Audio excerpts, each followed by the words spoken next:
Shri Gayatri tours and travels Chardham యాత్ర complete travel plan.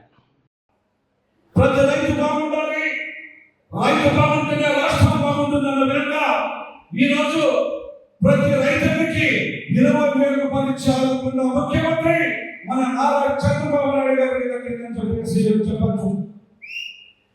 ఈరోజు ఎవరు చూసినా కూడా నిరుద్యోగులు, ఈరోజు ఎంతో మంది నిరుద్యోగులు కూడా ఎన్నో పెద్ద పెట్టుబడులు తీసుకొచ్చి పరిశ్రమలు తీసుకొచ్చి 20 లక్షల ఉద్యోగాల అవకాశాలు కల్పిస్తున్న విధంగా ఈరోజు ఉద్యోగాల అవకాశం కల్పించిన మన నారా లోకేష్ గారు అని చెప్పేసి సందర్భంగా చూస్తున్నాం. అది కాకుండా ఈరోజు నాణ్యమైన విద్య నేర్పిస్తాం. ఆ నాణ్యమైన విద్య నేర్చుకోవాలంటే 16,000 ఉద్యోగాలు టీచర్ ఉద్యోగాలు ఇచ్చిన ఘనత మన ప్రభుత్వం అని చెప్పి సందర్భంగా చూస్తున్నాం. ఒక పక్క సంక్షేమం, ఒక పక్క అభివృద్ధి. గ్రామంలో చూడండి, ఎక్కడ చూసినా కూడా సీసీ రోడ్లు, డ్రైన్లు, బ్రహ్మాండంగా పీటీ రోడ్లు. అభివృద్ధి అంటే ఇది అని మనందరూ కూడా ఎదరించుకొని చెప్పచ్చు. ఒక పక్క సంక్షేమం, ఒక పక్క అభివృద్ధి అంటే ఆంధ్ర రాష్ట్రంలో తప్ప ఏ రాష్ట్రంలో లేదని చెప్పి ఈ సందర్భంగా మనం చేసుకుంటున్నాం. నేను అదే అడుగుతున్నా, వైఎస్ఆర్ కాంగ్రెస్ పార్టీ సిగ్గు లజ్జ ఏమైనా ఉంటే మీరు మన కార్యక్రమం చేశారు. ఏ కార్యక్రమం అయ్యా? వెన్నుపోట. ఈ వెన్నుపోటు ఎవరు పోడ్చారని మీరు గుర్తుపెట్టుకోండి. ఇప్పుడు నా తమ్ముడు చెప్పాడు, ఆ పార్టీలో నేను ఉన్నప్పుడు నాకు ఈ వాళ్ళు వెన్నుపోటు పొడిచలేదా అని చెప్పి నేను అడుగుతున్నా. ఒక బీసీ ఎన్నికలలో వచ్చినాక మీ ధనికులు, పెద్ద భూస్వాములు, పెద్ద వాళ్ళు నాకు వెన్నుపోటు పొడిచింది కాదా అని చెప్పి నేను అడుగుతున్నా.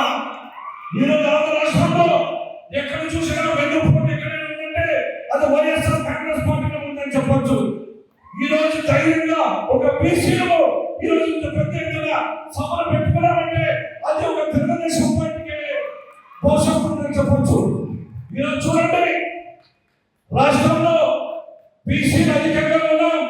ఎస్సీ ఎస్టీ బీసీ మైనారిటీలందరూ కూడా ఈరోజు 175 సీట్లకి 164 సీట్లు ఇచ్చారంటే అదే ఈ ప్రభుత్వం ముఖ్యమంత్రి చెప్పచ్చు. కాబట్టి మీరు వెన్నుపోటు చెప్పారు. నేనే అందరికీ మా చెప్పారు, ప్రజలందరికీ అర్థమైపోయింది. వెన్నుపోటులోనే మీ పార్టీలోనూ వెన్నుపోటు ఉందని తెలిసిపోయింది. ఒక బీసీ ఎన్నికలలో ఓర్చినాక మన ఎవరబ్బా నైరుతమ్మ బీసీ ఎన్నికలు ఓర్చినాక కోబేకంట. అదే బీసీలో లేకపోతే మీ అప్పకి మీ నాన్నకి 94,000 ఓట్లు పడ్డారు అని అనుకున్నా. కేవలం తిప్పి కొడితే 10,000 ఓట్లు లేవు మీ ఏగతికి. అంటే మా బీసీలు, మా ఎస్సీ మైనార్టీలు అందరూ తక్కువ అని అడుగుతున్నా. సరే, ఈసారి పోకన్నా కదా, ఈసారి 2009 ఎన్నికల నీకు ఎక్కడ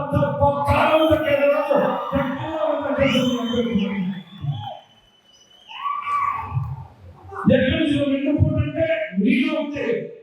ఒకరు ఎన్నికలు వచ్చినాక వెన్నుపోటు పొడిచి మీ పార్టీ పాతాళానికి పోయిందని చెప్పి సందర్భంగా చేస్తున్నా. అవునా కదా?